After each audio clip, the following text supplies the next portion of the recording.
Brace Lord. கர்த்தருடைய நாம மகிமைப்படுவதாக. இந்த நாட்களிலும் ஒரு சிறு வேத தியானம் ஒரு பகுதியை நாம் வாசிக்கலாம். நீதிமொழிகள் புஸ்தகம் 8ஆம் அதிகாரம் 22வது வசனம்.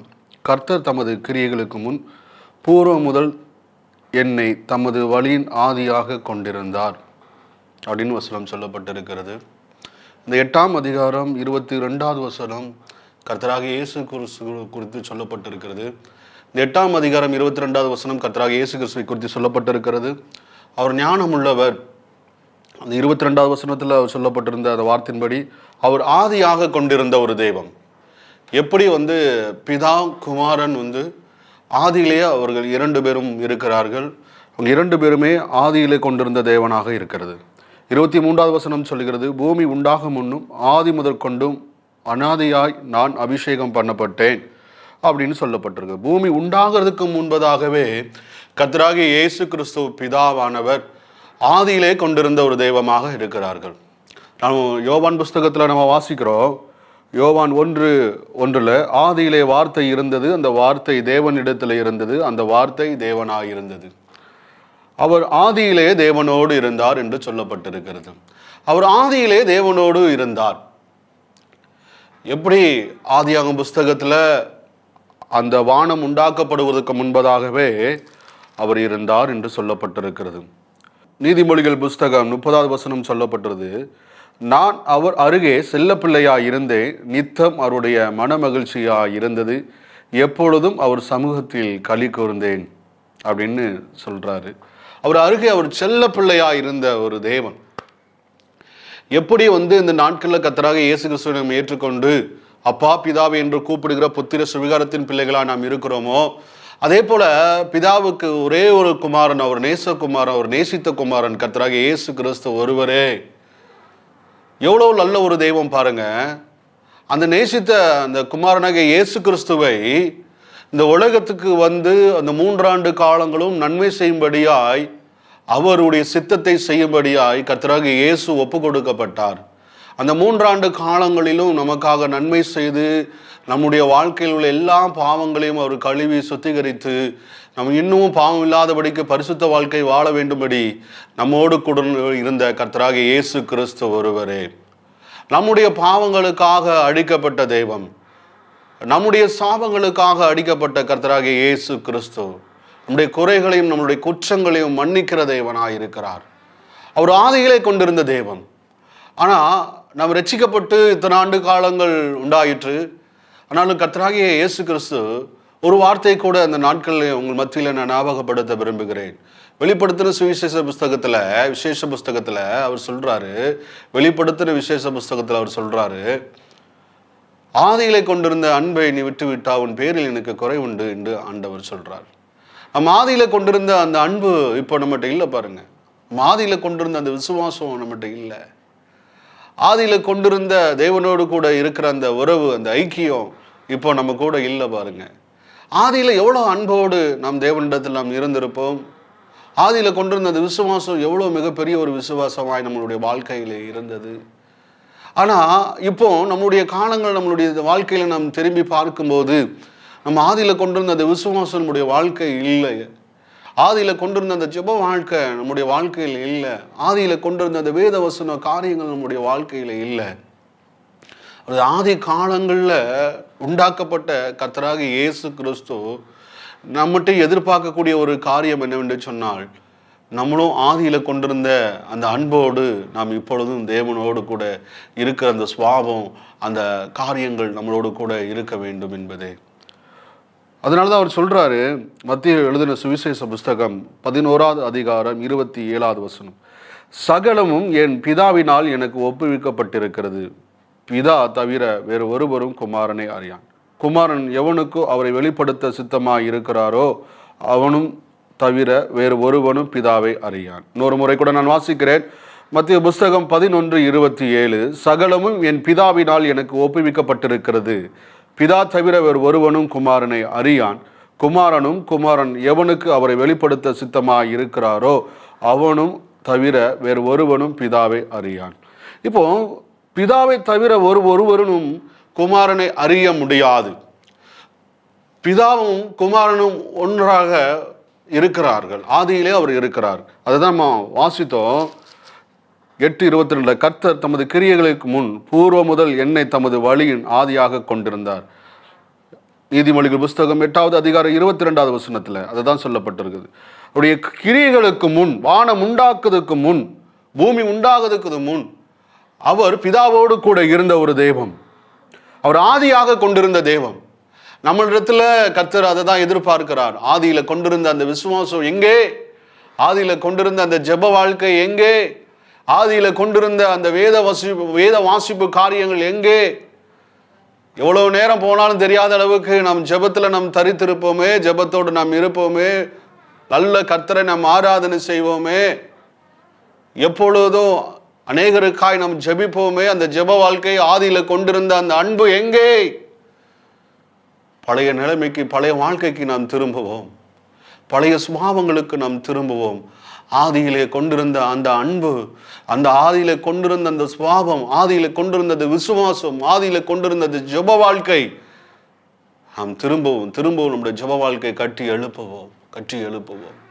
ஆதியில கொண்டிருந்த நீங்கள் அன்பை விட்டு விடாதபடிக்கு தேவனோடு கூட நல்ல ஒரு வைராக்கியமான அந்த விசுவாசத்தோடு தேவனோடு கூட அந்த உறவுல நல்ல பலப்படும்படியாய் ஆதியில கொண்டிருந்த அன்பை விட்டு விடாதபடிக்கு நாம் இருப்போம் என்று சொன்னால் கர்த்தராகிய தேவனுடைய வாழ்க்கையை ஆசீர்வதிக்கிற கர்த்தராக இருக்கிறார். இதுல சொல்லப்பட்டிருக்குது. நீதிமொழிகள் புஸ்தகம் 8வது அதிகாரம் 21வது வசனம் வரைக்கும் மற்ற காரியங்களை சொல்லப்பட்டிருந்தாலும் 22வது வசனம் கர்த்தராகிய இயேசு கிறிஸ்துவை குறித்து சொல்லப்பட்டிருக்கு. 22லிருந்து 36வது வசனம் வரைக்கும் நம்ம வாசிக்கிறோம். இயேசு கிறிஸ்துவை குறித்து அழகாய் சொல்லப்பட்டிருக்கிறது. பூமி உண்டாகும் முன்னும் ஆதி முதற்கொண்டும் அனாதியா நான் அபிஷேகம் பண்ணப்பட்டேன். ஆழங்களும் ஜலம் புரண்டு வரும் ஊற்றுகளும் உண்டாகும் முன்னே நான் ஜனிப்பிக்கப்பட்டேன். மலைகள் நிலை பெறுவதற்கு முன்னும் குன்றுகள் உண்டாவதற்கு முன்னும் அவர் பூமியின் அதன் வெளிகளையும் பூமியில் உள்ள மண்ணின் திரள்களையும் உண்டாக்கும் முன்னும் நான் ஜனிப்பிக்கப்பட்டேன். அவர் வானங்களை படைக்கையில் நான் அங்கே இருந்தேன். அவர் விலாசத்தை வட்டணிக்கையிலும் உயரத்தில் மேகங்களை ஸ்தாபித்து சமுத்திரத்தின் ஊற்றுகளை அடைந்து வைக்கணும். சமுத்திர ஜலம் தன் கரையை விட்டு மீறாதபடிக்கு அதற்கு எல்லையை கட்டளையிட்டு பூமியின் அஸ்திவாரங்களை நிலைப்படுத்துகளும் நான் அவர் அருகே செல்ல பிள்ளையாய் இருந்தேன். நித்தம் அவருடைய மன மகிழ்ச்சியாய் இருந்து எப்பொழுதும் அவர் சமூகத்தில் களி கூர்ந்தேன் என்று ஆண்டவர் சொல்லுகிறார். அவர் செல்ல பிள்ளையாய் இருந்த தேவன் எதற்காக நமக்காக அடிக்கப்பட வேண்டும்? எதற்காக தம்முடைய ஜீவனை நமக்காக ஒப்பு கொடுக்க வேண்டும்? எதற்காக அவர் இரத்தம் சிந்த வேண்டும்? எதற்காக அவர் மரிக்க வேண்டும்? எதற்காக அவர் 3ஆம் நாள் கூட உயிரோடு கூட எழும்ப வேண்டும்? உங்களையும் இன்னும் நேசிக்கிறபடியினால இத்தனை காரியங்களையும் அவர் செய்தார். அவர் நமக்காக அடிக்கப்பட்ட தேவன், அவர் நமக்காக மரித்த தேவன். ஆனாலும் 3ஆம் நாள் கூட உயிரோடு கூட எழும்பின கர்த்தராகிய தேவன் ஒருவரே. அவர் ஆதியிலே ஒரு மனிதனை உண்டாக்குகிறார். முதலாவது அவர் சூரிய நட்சத்திரம் வானம் பூமி இப்படி எல்லாவற்றையும் உண்டாக்கி கொண்டு இருந்த கர்த்தர் ஆதியில் ஒரு மனிதனை உண்டாக்குகிறார். ஆதாமை உண்டாக்குகிறார். ஆதாமிடத்திலிருந்து விலா எலும்பை எடுத்து ஏவாளை உண்டாக்குகிறார். ஆனால் எப்படியாகிலும் தேவனோடு கூட இருக்கிற அந்த நேசம், தேவனோடு கூட இருக்கிற அந்த உறவு, தேவனோடு கூட இருக்கிற அந்த ஐக்கியம் இது சரியாக இருப்பார்கள் என்று கர்த்தர் நினைத்த பொழுது அவர்களுக்குள்ளே ஒரு பாவம் உண்டானது. கர்த்தருடைய வார்த்தைக்கு கீழ்ப்படியாததுனால அவர்களுக்குள்ள ஒரு பாவம் உண்டானது. ஆனாலும் தேவனோடு கூட அவர்களால் நெருங்க முடியவில்லை. அதனால அவர் ஒரே ஒரு குமாரனை நேசித்த பிதா அவரை இந்த உலகத்துக்கு அனுப்புகிறார். கர்த்தராகிய இயேசு கிறிஸ்துவை இந்த உலகத்துக்கு அனுப்புகிறார். மனுஷன் பாவம் செஞ்சுட்டான், மனுஷனுக்குள்ள பாவம் வந்துட்டு கீழ்ப்படியாய் நிமித்தம் அவனுக்குள்ள பாவம் வந்துட்டுன்னு சொல்லி கர்த்தராகிய இயேசு கிறிஸ்து இந்த உலகத்துக்கு வரார். 3 ஆண்டு காலங்கள் சுற்றி திரிந்து நன்மை செய்கிறவராய் காணப்பட்டார். எப்படின்னு ஆகிலும் மனுஷன் நம்மோடு கூட கிட்டி சேரணும், நம்மோடு கூட ஒரு ஐக்கிய உறவை வைத்துக் கொள்ளணும் என்று சொல்லி அவர் மனிதனை மீட்கும்படியாய் இந்த மனு குலத்துக்கு அவர் வரார். மனிதனை மீட்டெடுக்கிறார். பாவத்தில் இருந்தும் சாபத்தில் இருந்தும் மீட்டெடுக்கிறார். எப்படியாவது இந்த பாவ வாழ்க்கையிலிருந்து பரிசுத்த வாழ்க்கை ஜனங்கள் பெற்றுவிட மாட்டார்களா என்று சொல்லி ஜனங்களுக்காக பிதாவினிடத்தில் பரிந்து பேசுகிற தேவனாயிருக்கிறார். ஒன்றை மாத்திரம் நீங்களும் நானும் புரிந்து கொள்ள வேண்டும், அவர் எப்பொழுதும் நம்மை நேசிக்கிற தேவனாயிருக்கிறார். நீங்கள் கண்ணீர் விடும்போது அவர் கண்ணீர் விடுகிறார். நீங்கள் பாடுபடும் போதும் அவர் பாடுபடுகிறார்.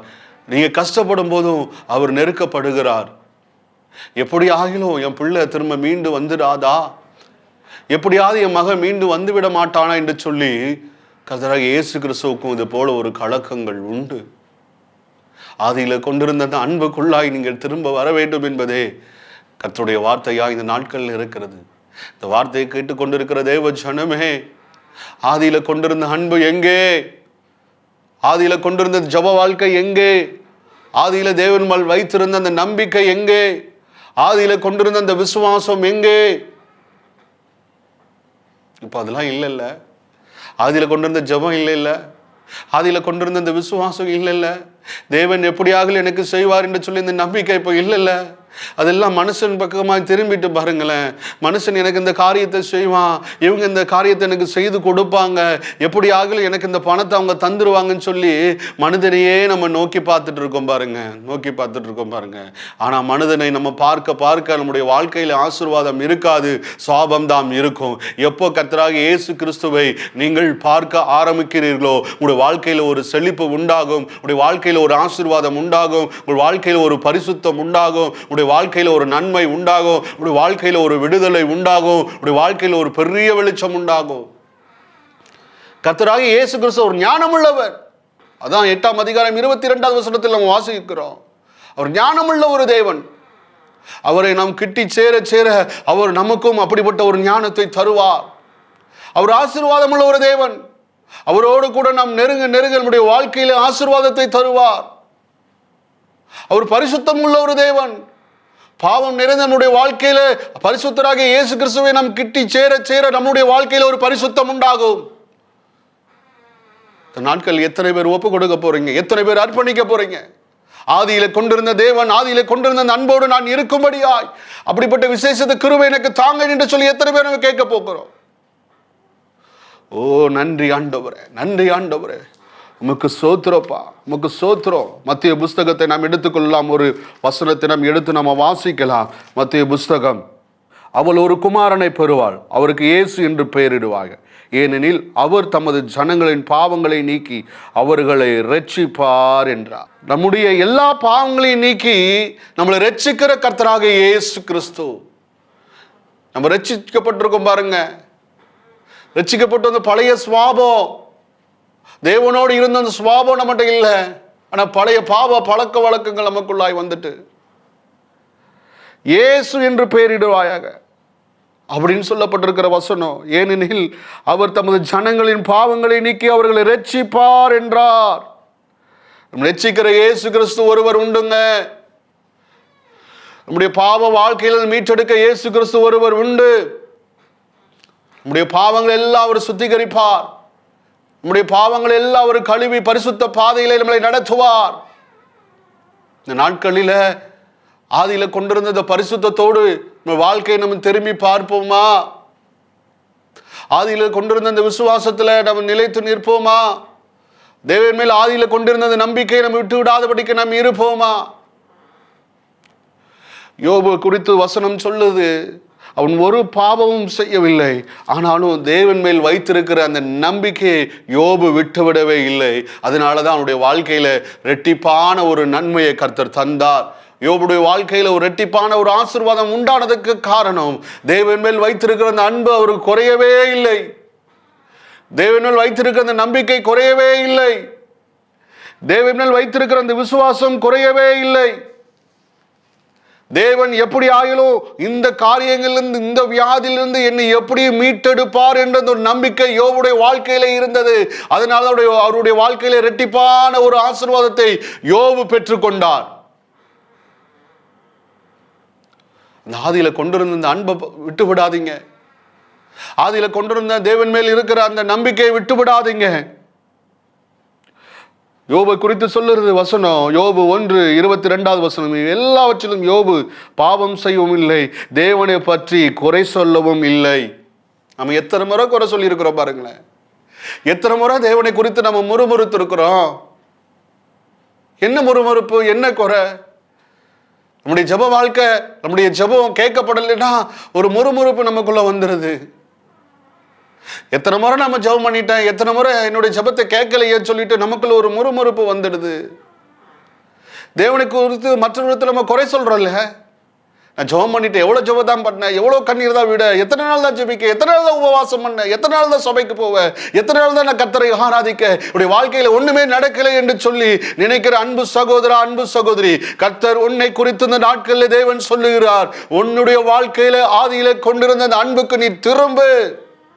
ஆண்டவர் சொல்லுகிறார், அன்பு சகோதரா, அன்பு சகோதரி, ஒரு வாழ்க்கையில ஜெபம் கேட்கப்படலை என்று சொல்லி முறுமுறுக்கிறவருடைய வாழ்க்கையை, குறை சொல்கிறவனுடைய வாழ்க்கையில கர்த்தராகிய இயேசு கிறிஸ்துவை திரும்பவும் ஆதியில கொண்டிருந்த அந்த அன்புக்கு நீ திரும்ப.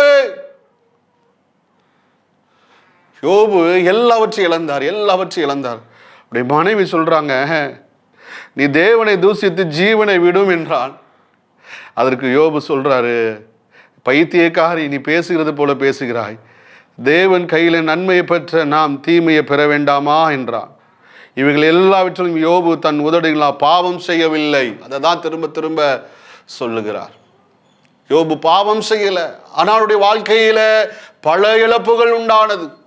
ஆடு மாடுகள் எல்லாவற்றையும் இழந்தார், ஆசீர்வாதம் எல்லாவற்றையும் இழந்தார், நன்மைகள் எல்லாவற்றையும் இழந்தார், சரீரத்திலே காணப்படுகிற எல்லா பலனையும் இழந்தார், வியாதியோடு கூட இருந்தார். ஆனா தேவன் அவரை முறுமுறுத்திருக்கலாமே, தேவனை குறித்து அநேக இடத்துல குறை சொல்லி இருக்கலாமே. அவருடைய நண்பர்களா வராங்க, நண்பர்கள் தேவனை குறித்து குறை சொல்கிறார்கள். ஆனாலும் யோபு பாருங்க, தன்னுடைய சிநேகிதருக்காக ஜெபிக்கக்கூடிய அந்த சுபாவம் யோபுக்கு இருந்தது. எந்த இடத்துல தேவனை விட்டு கொடுக்கவே இல்லை, எந்த இடத்துல தேவனை குறித்து முறுமுறுக்கவே இல்லை, எந்த இடத்துல தேவனை குறித்து குறை சொல்லவே இல்லை. ஆனாலும் தேவனோடு கூட மன்றாடி ஜெபித்தார். எப்போ யோபுடைய வாழ்க்கையில் அற்புதம் நடந்தது என்று சொன்னால், யோபு 42வது அதிகாரத்திலே சொல்லப்பட்டிருக்கிறது, ஆராய்ந்து முடியாத பெரிய காரியங்களும் எண்ணி முடியாத அதிசயங்களை செய்கிற தேவன், தேவரீர் சகலத்தையும் செய்ய வல்லவர், நீர் செய்ய நினைத்தது தடைபடாது என்பதை அறிந்திருக்கிறேன் என்று சொன்ன பொழுது உடைய வாழ்க்கையிலே ஒரு பெரிய பெரிய ஆசீர்வாதம் உண்டானது, பெரிய நன்மை உண்டானது. உடைய வாழ்க்கையிலே கதவுகள் திறக்கப்பட்டது, இரட்டிப்பான நன்மைகளை யோபு பெற்றுக்கொண்டார். இந்த நாட்களில் கர்த்தருடைய வார்த்தையை கேட்டுக்கொண்டிருக்கிற தேவ ஜனமே, ஒருவேளை நம்முடைய வாழ்க்கையில ஒரு தரித்திரமான ஒரு சூழ்நிலையோடு நீங்க காணப்படலாம். ஒருவேளை என்னுடைய கையில ஒன்றுமே இல்லை என்று சொல்லி நினைக்கலாம். ஒருவேளை என்னை விட்டு எல்லாரும் என்னை நேசித்தாங்க, இப்போ என்னை விட்டு எல்லாரும் என்னை விட்டு விலகி போயிட்டாங்க என்று சொல்லி நினைக்கலாம். ஒருவேளை நான் வியாதிப்பட்டிருக்கிறேன் என்று சொல்லி நினைக்கலாம். ஒருவேளை நான் தனிமையா இருக்கிறேன் என்று சொல்லி நீங்க நினைக்கலாம். ஆனா உங்கள் எல்லோரையும் கர்த்தர் நேசிக்கிற தேவனாய் இருக்கிறார். எப்படி நான் மோசையோடு கூட இருந்தனோ, நான் உன்னோடு கூட இருப்பேன் என்று யோசுவாக்கு வாக்கு கொடுத்த கர்த்தர், இந்த நாட்கள் நம்மளை குறித்து தேவன் சொல்கிறார், நான் உன்னை விட்டு விலகுவது இல்லை, உன்னை நான் கைவிடுவதில்லை மகளே என்று கர்த்தர் சொல்லுகிறார். தேவன் மேல் வைத்திருக்கிற அந்த விசுவாசம் நமக்கு சுவாசமாக மாற வேண்டும். எப்படி நம்ம சுவாசிக்கிறோமோ, எப்படி நம்மளுடைய ஹார்ட் பீட் துடித்து கொண்டு இருக்கிறதோ, நம்முடைய சுவாசம் எல்லாம் தேவன் மேல் வைத்திருக்கிற அந்த விசுவாசமாய் மாறணும். அப்பதான் ஜெயிக்க முடியும், இந்த உலகத்தை ஜெயிக்க முடியும். இந்த உலகம் ஒரு பாவ இருள் நிறைந்த ஒரு உலகம். இந்த உலகம் அநீதி நிறைந்த ஒரு உலகம். இந்த உலகம் அசுத்தம் நிறைந்த ஒரு உலகம். இந்த உலகம் நம்மளை மீட்க கூடாது என்று பிசாசானவன் இந்த உலகத்திலேயே நம்மளை வைத்துக் கொண்டு அநேக பாவ காரியங்களை நம்ம செய்ய சொல்லி கொண்டிருக்கிறான். ஆனா ஒன்று மாத்திரம் நீங்களும் நான் புரிந்து கொள்ள வேண்டும். எப்படி இருந்தாலும் என் தேவன் என் ஜெபத்தை கேட்கிறவர் என்று சொல்லி ஒப்பு கொடுத்து நீங்கள் ஜெபிக்கும் போது உன்னுடைய கரையிலிருந்து, உங்களுடைய பாவ கரைகளில் இருந்து, உங்களுடைய தரித்திரமான சூழ்நிலைகளில் இருந்து, உங்கள் வியாதிப்பட்டிருந்த நிலைமையில் இருந்து கர்த்தர் உங்களுடைய கரத்தை பிடித்து தூக்கி விடுகிற தேவனாய் இருக்கிறார். கர்த்தருடைய வார்த்தையை கேட்டுக்கொண்டிருக்கிற தேவ ஜனமே, ஒருவேளை உங்களுடைய வாழ்க்கையில் அவமானம் நேரிட்டதோ, உடைய வாழ்க்கையில சந்தோஷம் இல்லாத ஒரு நிலைமை உண்டானதோ, உடைய வாழ்க்கையில ஒரு தரித்திரமான ஒரு நிலைமை உண்டானதோ, கவலைப்படாதீங்க. நீங்க கர்த்தரை நோக்கி காத்திருங்க. பிலிப்பியர் 4:6 சொல்லப்பட்டிருக்கிற வார்த்தையின்படி நீங்கள் ஒன்றுக்கும் கவலைப்படாமல் எல்லாவற்றையும் குறித்து ஸ்தோத்திரத்தோடு கூடிய ஜெபத்தினாலும் வேண்டுதலினாலும் எனக்கு தெரியப்படுத்துங்கள். ஆண்டவர் சொல்லி இருக்கிறார் பாருங்க. அவருக்கு தெரியப்படுத்துங்க. மனுஷன்ட்ட நம்முடைய பிரச்சனைகளை குறித்து சொல்லாதீர்கள். என்னுடைய நிலைமை இப்படி இருக்கு, என் பிரச்சனை இப்படி இருக்கு, எனக்கு இவ்வளவு கடன் இருக்கு, எனக்கு இவ்வளவு வியாதி இருக்கு, என் நிலைமை இப்படி இருக்கு, நான் இப்படி தரித்திரமான ஒரு சூழ்நிலை இருக்குன்னு மனிதன்ட்ட சொல்லாதீர்கள். நீங்கள் கர்த்தரிடத்துல சொல்லுங்க.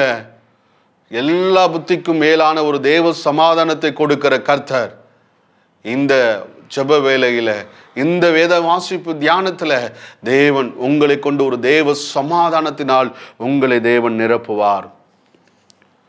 சங்கீத புஸ்தகம் 139 சொல்லப்பட்டிருக்கிறது,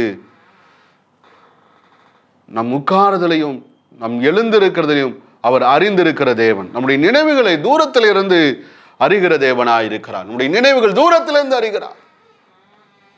வானத்துக்கும் பூமிக்கும் எவ்வளவு தூரம் இருக்கு பாருங்களேன். அவர் பரலோகத்தில் இருக்கிறார், நம்ம பூமியில இருக்கிறோம்.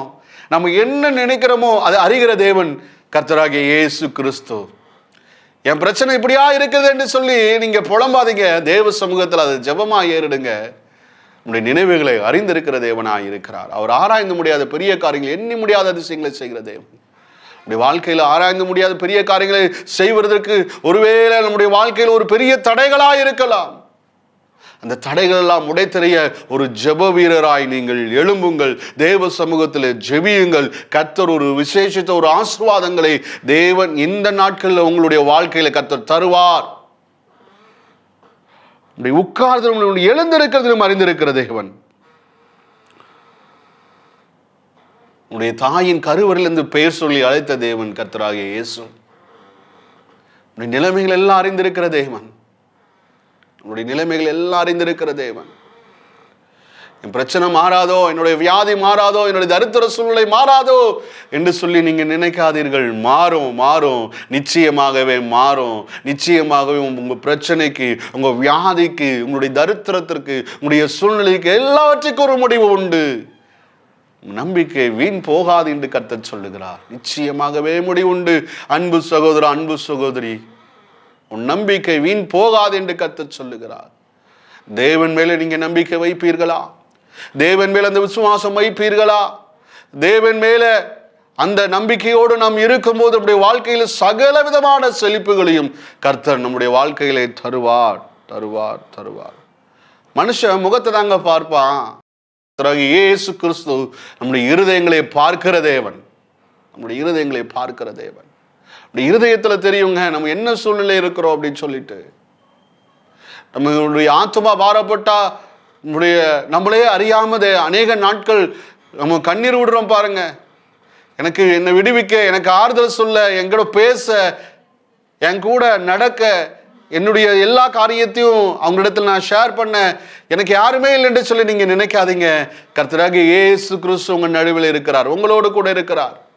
இதுக்கு உதாரணமாய் ஒரு காரியத்தை சொல்ல முடியும். உடைய சுவாசம் எல்லாம் ஒரே ஒரு விஷயத்தை குறித்து தான் சொல்லிட்டே இருக்கும். ஏசு, ஏசு, ஏசு, ஏசு. நீங்க வேணா கேட்டு பாருங்க. நீங்க மூச்சு விடுகிற மூச்சு கூட ஏசு நான் உள்ள இருக்கிறேன்னு என்று சொல்லும். ஏசு நம்முடைய இருதயத்தில் இருக்கிறார். ஏசு நமக்குள்ள இருக்கிறார். நீங்களும் நானும் கர்த்தருடைய தேவ ஆலயமா இருக்கிறோம். அவர் நம்மோடு கூட இருக்கிறார். அந்த பெரிய தேவன், அந்த பரிசுத்த தேவன் நம்மோடு கூட இருக்கிறார். நீங்க ஒன்றுக்கு கவலைப்படாதீங்க அன்பு சகோதரா, அன்பு சகோதரி. எதை குறித்து நீங்க யோசிக்காதீங்க.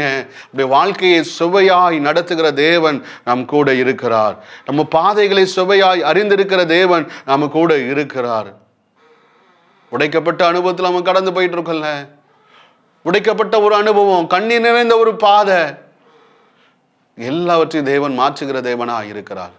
ஏனென்றால் நீதிமொழிகள் புஸ்தகத்துல நம்ம வாசித்தோம் 8:22 பூமி உண்டாக முன்னுமா ஆதி முதற் கொண்டும் அனாதியாய் நான் அபிஷேகம் பண்ணப்பட்டேன். 23வது வசனத்தில் நம்ம வாசித்தோம். அதே 22வது வசனத்தில் நம்ம வாசிக்கிறோம். கர்த்தர் தமது கிரியைகளுக்கு முன் பூர்வ முதல் என்னை தமது வழியின் ஆதியாக கொண்டிருந்தார். அவர் ஆதியாக கொண்டிருந்த தேவன், ஆதியிலே இருந்த தேவன். அவர் ஆதியிலே இருந்த தேவன். நம்ம பிறக்கிறதுக்கு முன்பதாக நம்மளை அறிந்த தேவன். நம்மளுடைய கரு உருவாவதுக்கு முன்னே நம்மளை அறிந்த தேவன். நம்ம பெயர் சொல்லி அழைத்த தேவன். நம்ம கூட கர்த்தராக இயேசு கிறிஸ்து இருக்கிறார். அன்பு சகோதரர், அன்பு சகோதரி, நீங்க கவலைப்படாதீங்க. உடைய சூழ்நிலைகளை அறிந்திருக்கிறார். நீங்க சோர்ந்து போகாதீங்க. சோர்ந்து போகிற ஒரு பலன் கொடுத்து சத்துவத்தை கொடுக்கிற கர்த்தராக இயேசு கிறிஸ்து அநேக காரியங்களை சோர்வோடு, அநேக காரியங்கள் இது நடக்குமா நடக்காத என்று சொல்லி கேள்விக்குறியோடு வாழ்ந்து கொண்டிருக்கிற நம்முடைய வாழ்க்கையில நம்முடைய பாவங்களை மன்னிக்க, ஒரு ரட்சிப்பின் பாதையில நடத்த கர்த்தராக இயேசு கிறிஸ்து இந்த உலகத்துக்கு வந்தார். இருந்த இடத்துல இந்த வார்த்தையை கேட்டுக்கொண்டிருக்கிற தேவ ஜனமே, கண்களை மூடி ஒரு விஷயம் ஒப்பு கொடுப்பாயா? ஓ தேங்க்யூ லார்ட். ஆதி முதல்ல கொண்டிருந்த அன்பை நான் விட்டுட்டேன். ஆதியில கொண்டிருந்த ஜப வாழ்க்கை என்னிடத்துல இல்லையே. ஆதியில கொண்டிருந்த அந்த விசுவாசம் இல்லையே. ஆதியில கொண்டிருந்த அந்த நம்பிக்கை இல்லையே. கர்த்தர் எப்படி ஆதியில என்ன நடத்தினாரோ அதே போல நடத்துவார் என்று சொல்லி அந்த விசுவாசத்துல ஒரு பெரிய தடுமாற்றம் இப்போ நம்முடைய வாழ்க்கையில இருக்கிறத இந்த நாட்கள்ல நீ ஒப்பு கொடுத்து ஜெபிப்பாயா? ஓ தேங்க்யூ லார்ட். உமக்கு நன்றி, நன்றி, நன்றி. கர்த்தருக்கு நன்றி செலுத்துங்க. இதுவரைக்கும் என்ன நடத்தினீங்களா ஆண்டவரே? இதுவரைக்கும் எங்களை நடத்தினீங்களே. ஆதியில கொண்டிருந்த அன்பை நான் விட்டுட்டேன்ப்பா. என் பேர்ல ஆண்டவரே பா ஒரு குறை உண்டு என்று சொன்னீங்களே. ஆண்டவரே சோத்ரம், சோத்ரோப்பா. ஆண்டவரே சோத்ரோப்பா. நான் ஆதியில கொண்டிருந்த அன்பை நான் விட்டுட்டேன். இனி அப்படி இருக்க மாட்டேன்ப்பா. உங்க மேல நல்ல ஒரு விசுவாசத்தை நான் வைப்பேன். உங்க மேல நல்ல ஒரு நம்பிக்கையை வைப்பேன். உடைய ஜெப வாழ்க்கையை திரும்பவும் ஆண்டவரே அப்பா நான் கட்டி எழுப்புவேன் என்று சொல்லி எத்தனை பேர் சொல்ல, ஓ எத்தனை பேர் ஜெபிக்க, எத்தனை பேர் ஆயத்தமா இருக்கிறீங்க. உமக்கு நன்றி ராஜா, நன்றி ராஜா, நன்றி ராஜா. எல்லாரும் ஜெபிக்கலாம், இருக்கிற இடத்துல ஜெபிக்கலாம், ஜெபிக்கலாம். உமக்கு நன்றி, நன்றி, நன்றி, நன்றி. ஓ பிதாவின் இடத்துல அவர் செல்ல பிள்ளையா இருந்த தேவன், ஆனா நமக்காக பிதாவின் சித்தத்தை அறிந்து கொண்டு இந்த உலகத்துக்கு வந்து எதற்கு அவர் பாடுபடணும், எதற்கு அவர் முள்முடி சூட்டப்படணும், எதற்கு அவர் ரத்தம் சிந்தப்படணும், எதற்கு அவர் மரிக்கணும், எதற்காக 3ஆம் நாள் கூட உயிரோடு கூட எழும்பணும். உங்களை என்னை நேசித்தபடியினால, உங்களை என்னை பிள்ளையா ஏற்றுக்கொண்டபடியினால, ஓ இப்படிப்பட்ட பாடுகள் பிள்ளைகள் அனுபவிக்க கூடாது, இப்படிப்பட்ட பிரச்சனைகள் பிள்ளைகள் இருக்கக்கூடாது என்று சொல்லி நம்மளை நேசித்தபடியினாலே அவருடைய ஜீவன் இந்த உலகத்துக்கு நமக்கு என்று ஒப்பு கொடுத்தார். அடிக்க ஒப்பு கொடுத்தார். நம்மளை நேசித்தபடியினால ஒரு முள்முடி சூட்டப்பட்டார். உங்களை என்னை நேசிக்கிறார் கர்த்தர். உங்களையும் என்னை கைவிடாத கர்த்தர். உங்களை என்னை இந்த நாள் வரைக்கும் நடத்துகிற கர்த்தர். எவ்வளவு பெரிய நல்ல தேவன் பாருங்களேன். கொஞ்சம் கண்களை மூடி சொல்லுங்க, நான் ஆதியில கொண்டிருந்த அன்பை இனி நான் விட்டு விட மாட்டேன்ப்பா. இந்த செய்தியின் மூலமாய் தேவனை கூட பேசிருக்கீங்க ஆண்டவரே. அப்பா சோத்ரோப்பா, சோத்ரோப்பா, சோத்ரோ ஆண்டவரே. உமக்கு நன்றி தகப்பனே, உமக்கு நன்றி ஆண்டவரே, நன்றி ஆண்டவரே, நன்றி ஆண்டவரே. Thank you Lord, thank you Lord, thank you Lord, thank you Lord. ஆதியிலே வார்த்தை இருந்தது, வார்த்தை தேவனிடத்தில் இருந்தது, அந்த வார்த்தை தேவனாய் இருந்தது. இந்த நாட்களில் கர்த்தருடைய வார்த்தையை கேட்டுக்கொண்டிருக்கிற தேவச்சனமே, கர்த்தர் பேசியிருக்கிற இந்த வார்த்தை எனக்கு தான் சொல்லி எத்தனை பேர் ஏற்றுக்கொள்கிறீர்களோ அத்தனை பேருடைய வாழ்க்கையில கர்த்தர் நன்மை செய்கிறவராய் இருக்கிறார். உடைய வாழ்க்கையை விடுவிக்க கர்த்தராய் இருக்கிறார். உடைய வாழ்க்கையை சுத்திகரிக்கிற கர்த்தராய் இருக்கிறார். உடைய வாழ்க்கையை பரிசுத்தப்படுத்துகிற கர்த்தராய் இருக்கிறார். ஆதி நாட்களுக்கு உன் வாழ்க்கையை திருப்பு என்று கர்த்தர் சொல்லுகிறார். ஆதி நாட்களில் இருந்து கொண்ட உன்னுடைய அன்பு எங்கே என்று கர்த்தர் சொல்லி கேட்கிறார். நாட்கள் ஆண்டவரே சோத்ரம். என்னுடைய ஆவிக்குரிய வாழ்க்கை பின்மாற்றத்தில் போயிட்டுப்பா. என்னுடைய ஜெப வாழ்க்கை பின்மாற்றத்தில் போயிட்டு, என்னுடைய விசுவாச பின்மாற்றத்தில் போயிட்டு ஆண்டவரே அப்பா சோத்ரம். இப்பொழுது இப்பொழுது இப்பொழுது நான் ஆதியில கொண்டிருந்த அந்த அன்பை ஆண்டவரே திரும்பவும் திரும்பவும் அதை நீங்கள் உயிர்ப்பித்து கொண்டிருக்கிறபடினால நன்றி ஆண்டவரே. ஓ மரித்து போன என்னுடைய ஆவிக்குரிய வாழ்க்கையை கர்த்தர் உயிர்ப்பித்து கொண்டிருக்கிறபடினால நன்றி. எத்தனை பேர் சொல்ல முடியும், நான் ஆதியில கொண்டிருந்த அன்புக்கு நான் திரும்ப ஆண்டவரேன், ஆதியில கொண்டிருந்த அந்த அன்புக்கு நான் திரும்ப ஆண்டவரேன். நீங்க சொன்னீங்களப்பா, நீங்க சொன்னீங்களா ஆண்டவரே அப்பா சோத்ரம். ஆதியில கொண்ட அன்பை நீ விட்டு விட்டா என்று சொன்னீங்களே, உன் பேரில் எனக்கு குறை உண்டு என்று சொன்னீங்களே ஆண்டவரே சோத்ரப்பா. நாங்கள் அடிமைத்தனத்தின் ஆவியை பெறாமல் அப்பா பிதாவை என்று கூப்பிடுகிற புத்திர சுவிகாரத்தின் பிள்ளைகளாய் நாங்கள் நடந்து கொள்ள கர்த்தர் நீர் கிருபை செய்வீராக ஆண்டவரே. நமக்கு பிரியமானதை செய்ய கர்த்தர் கிருபை செய்யப்பா. எல்லா துதிக நமக்கு கொடுக்கிற ஆண்டவரே. இயேசு மூலம் செபிக்கிறோம் பிதாவே. ஆமேன், ஆமேன், ஆமேன்.